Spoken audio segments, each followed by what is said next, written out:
Hello and welcome to a Wonder Care podcast. I'm Sheena Mitchell, pharmacist and mum of 3. I combine healthcare and practical advice to support you on your parenting journey. This week, I'm talking about something that is affecting most households in Ireland at the moment who have children that have just finished school. It's not really health related, but it might help with mums or dads' mental health. The weather has been less than ideal since they finished. It's windy, it's rainy, it's wet. It's just been pretty nasty and it doesn't look great for the next few days. So I decided to put together a list of rainy day activities for children that they can do at home to keep themselves entertained during days where you're all trapped inside.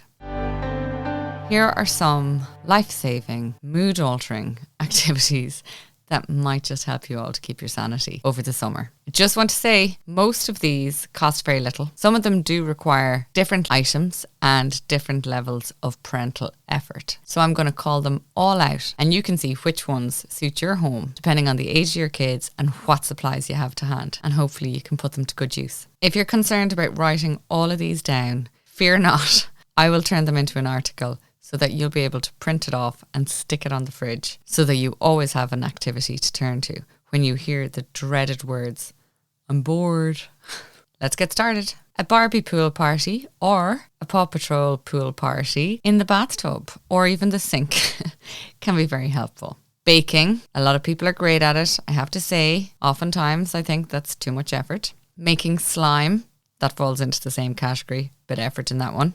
If you're looking to do any of these, there's loads of recipes and ways to do it online. So just search make slime or search easy baking recipes for kids and you'll find loads. Next one, listen to a story on Audible or any other storytelling technology that you can get your hands on. Build a den, always popular in our house, using blankets and pillows. An indoor scavenger hunt. You can actually print off some of these online as well so that you don't have to think about anything. You can just have someone tell you exactly what to hide. Save all those online shopping boxes and even old cereal boxes and give them to the kids to build a car, plane or boat out of. They can spend ages decorating them. This kind of stuff can also be really helpful to make musical instruments. So it just depends on how much quiet you need. Recently, we turned an old Flahaven's porridge quick oats container into a shaker by adding some dry rice. You can also just attach a large elastic band to anything cardboard and they can flick it off it. And drums can be easily fashioned out of pretty much anything. So you can tell the kids to make their own marching band. A good old game of hide and seek can be good if they're in the mood for it. If moods aren't great, there's nothing wrong with setting up a cinema night. Make popcorn and a cozy cinema scene in the living room and watch their favourite movie. Musical statues, always good when they're energetic.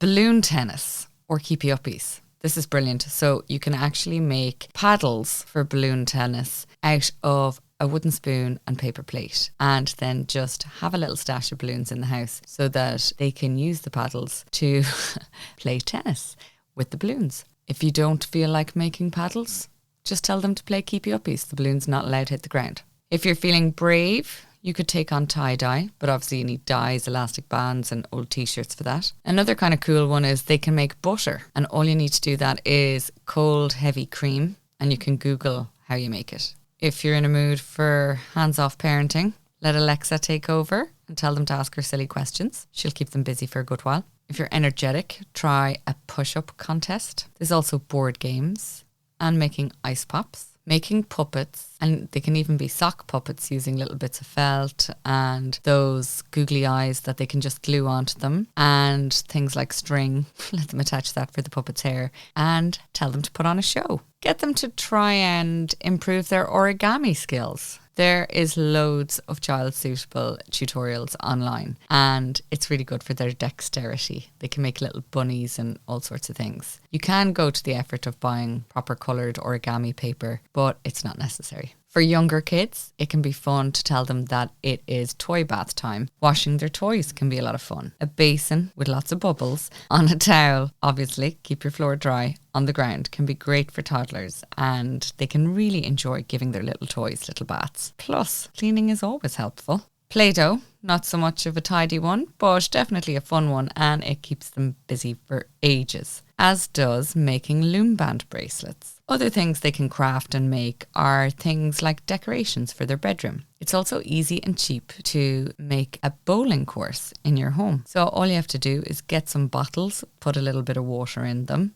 just plastic bottles, and set up a bowling lane. All they have to do then is throw a ball and see who can knock over the most bottles. Another good one is to make an obstacle course. You can do this by making them climb under chairs, over couches, etc. For kids who want to take it a little bit easier, they could have a fancy dress tea party, or they could play Simon Says, or they could read. And a really fun activity, if you've had a couple of wet days, is to set up a camping zone in the living room. So grab any blankets or sleeping bags you have and let them camp out in the living room for the night. For creative kids, they can use toilet paper rolls to craft into little animals. And older kids can design these really well to make cool desk organisers. They can use the internet to learn some magic tricks. You can have a little browse and search safe websites first and then let them learn some skills. While they're doing some of these activities, you can start to tidy the playroom and then let them rediscover old toys. As soon as I threaten to send any toys to the charity shop or gift them on to family, they suddenly get very, very interested in them.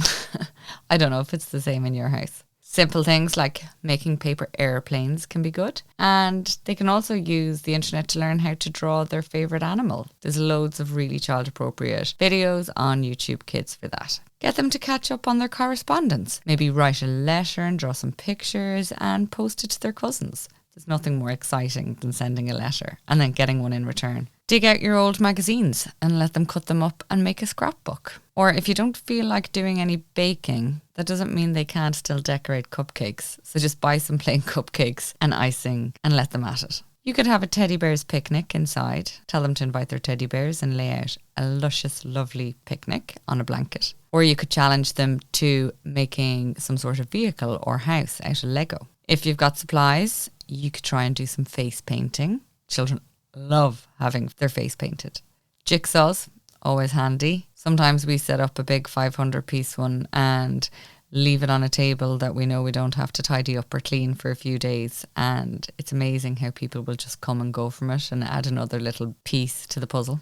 Use masking tape to make a racetrack for toy cars, or you can get them to play shops if they have a toy till, or you can just give them some fake money. Actually, you can get them to make fake money. I've done that before, where they will draw coins and notes and cut them out of paper and then use them to sell temporarily their toys to each other or books, etc. Making jewellery can be a nice way to keep them entertained for ages. So if you have little beads in a craft set, and even bits of dry pasta can be used. You can extend this by allowing them to paint the pasta first and let it dry. Even add some glitter. Mind you, you'll be finding glitter all over your house for months. I just want to interrupt this episode for one little second. Okay, more than one little second, but not a lot of seconds. Summer is here, and it's definitely my favourite season. The only downside is all of the circulating dust, spores and pollen that can make life miserable by affecting your sleep and respiratory health. That's why I'm so delighted that Salin Plus are supporting this season of a Wondercare podcast, as the Salin Plus device filters these dust and pollen particles out of the air when used every night in your bedroom and circulates fresh, clean air for improved sleep and comfortable airways. I cannot believe we're on season 5. Where is the time going? Anyway, back to the pod. Rainy days are also an opportunity to make a rain gauge, so just using a plastic bottle and sticking a ruler inside and measuring how much rain is actually falling. When you start to get hungry, you could make some homemade pizzas. When you get really bored of the indoors, you can just get them to put their wellies on and go splashing in puddles outside. Who doesn't love doing that? Another use for masking tape is that you can make an indoor hopscotch and just use a little beanbag or something as the stone. Speaking about jumping all over your house, the floor is lava. God, they love the floor is lava. Use cushions as safe spaces to jump on and make them follow a trail around the kitchen or living room to land on a couch. You could have a paper cup stacking competition. See how high or quick you can build a paper cup pyramid. The same can be done with coins. See how high they can make coins stack. Very useful to raid the money boxes for this. Simple ones include colouring and dot-to-dot sheets. And one of the coolest, which I'm not going to lie, I haven't done, but it is on my agenda for the next week, is to make rain clouds in a glass jar. So to do this, you just have to fill a jar with water, add some shaving cream to the top of it, and then drop a few drops of food colouring in and watch the rain fall from the clouds. That's adorable. That's definitely next on my list.